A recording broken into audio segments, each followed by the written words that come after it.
महारोगी सेवा समितीचा अमृत महोत्सव हा कुठल्या एका संस्थेचा अमृत महोत्सव नाही आहे.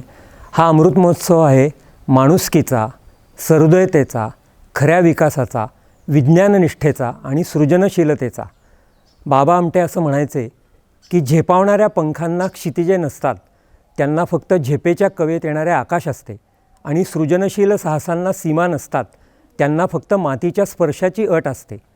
मातीच्या स्पर्शाची अट कायम पाळतच महारोगी सेवा समितीची ही वाटचाल चालू आहे. ती कशी आहे याचं उत्कृष्ट वर्णन कविवर्य कुसुमाग्रजांनी आनंदवनात जेव्हा मुक्तांगणाची स्थापना झाली तेव्हा केलं होतं.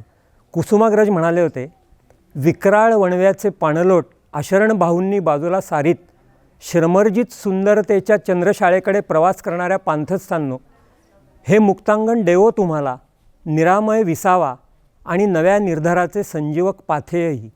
हे पाथेय घेऊनच आजवरची वाटचाल झाली आहे आणि यापुढेही होणार आहे. डॉक्टर विकास आमटे नेहमी म्हणतात की तंत्रज्ञानाकडे हार्डवेअर आहे, सॉफ्टवेअर आहे, पण हार्टवेअर म्हणजे HEART हार्टवेअर नाही आहे. आज जगात सगळीकडे आर्टिफिशियल इंटेलिजन्सचा बोलबाला आहे, पण महारोगी सेवा समिती आपल्याला हार्टिफिशियल इंटेलिजन्स म्हणजे सहृदय प्रज्ञा ही संकल्पना शिकवते.